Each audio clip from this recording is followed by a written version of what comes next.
இனிய மாலை வணக்கம். என்ன குயில் கூற சத்தம்லாம் கேட்குதுன்னு பார்க்குறீங்களா? சாயந்தரம் ரொம்ப உருக்கமாக இருக்குது. இன்றைக்கி வெயில் தெரியல, மேகம் மூட்டமாக இருக்குது. ஆனால் இன்றைக்கி சாயந்தரம் திரும்ப மழை வரப்போகுது. நேற்றோட 2 நாள் மழை வந்துருச்சு, இன்றைக்கும் மழை வரும்னு நினைக்கிறேன். நாங்கள் மானாவாரியாக வளர்க்கக்கூடிய தோட்டத்தில் என்னென்ன போட முடியும்னு யோசித்தோம். அதுதான் இந்த வெற்றிலை வள்ளிக்கிழங்கு. வெற்றிலை வள்ளிக்கிழங்கு நம்ம ஒரு குழி எடுத்து அதில் கொஞ்சம் இலைதலையை போட்டு அது மேலே அந்த விதைக்கிழங்கு ஆக்சுவலாக அது முளைப்பு விட்டுருச்சு. அந்த விதைக்கிழங்க அதில் வைக்க போகிறோம். அதுக்கு பக்குவமாக அந்த மண்ணெல்லாம் தள்ளி விட்டு அந்த இலையை அழகாக பதமாக வச்சுருக்குறாங்க நம்ம காணிக்கும் அக்கா.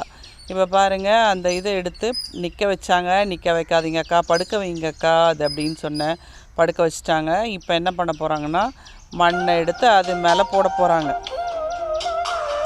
மண்ணை அது மேலே கொட்டி அது மேலே நாம் எதுவும் பண்ண போகிறதில்ல. இன்றைக்கி மழை வரப்போகுது, தண்ணி வந்துடும். இதுதான் மானாவாரின்னு சொல்கிறது.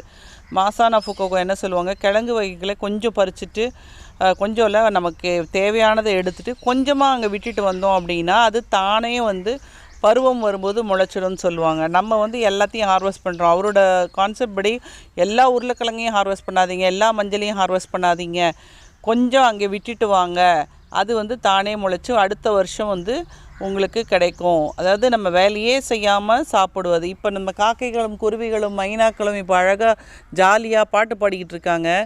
ஏன் அப்படின்னா அவங்க ஒவ்வொரு உணவையும் தேடி தேடி போய் சாப்பிட்றாங்க. அதனால அவங்க அழகாக ட்ரிம்மாக இருக்காங்க. ஆனால் நாம் உட்காந்த இடத்துல எல்லாத்தையும் விளைய வச்சுக்கிட்டு, விளைய வைக்கிறவன் ஒருத்தன், நம்ம சாப்பிட்றவங்க ஒருத்தங்க அப்படிங்கிற மாதிரி இருக்கிறோம்.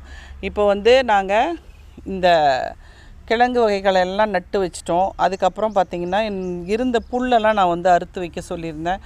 அதெல்லாம் எங்கள் கண்ணுக்குட்டிங்களுக்கு நாங்கள் எடுத்துகிட்டு போகிறோம். அதை இப்போது காணி அக்காவும் நம்மளுடைய லக்ஷ்மி அக்காவும் புல்லெல்லாம் ஹார்வெஸ்ட் எடுத்து கட்டி தூக்கிட்டு போகிறாங்க. அதை கொண்டு போய் நம்ம காரில் ஏற்றிடுவாங்க. காரில் ஏற்றின பாருங்கள், அக்கா அருவாவும் கையுமா வராங்க, புல்லை கொண்டு வராங்க, கட்ட போகிறாங்க. 2 இது நார் ரெடி பண்ணிட்டாங்க. நார் மேலே வச்சு கட்டி எடுத்துகிட்டு போகிறாங்க.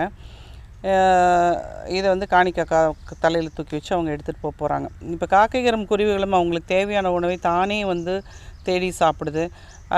டூ நத்திங் ஃபார்மிங்கிறது நம்ம எதுவுமே பண்ணாமல் இங்கே விளைச்சல் எடுக்கணும்னு நினைக்கிறோம். பட் ஆனாலும் வேலை பண்ணிகிட்ருக்கோம். இது எங்களுடைய மாட்டுக்காக புல் எடுத்துகிட்டு போயிட்டுருக்குறோம். இதுதான் இன்றைக்கான அப்டேட். எங்களுடைய வாழைக்கன்றுகள் சூப்பராக வந்திருக்காங்க.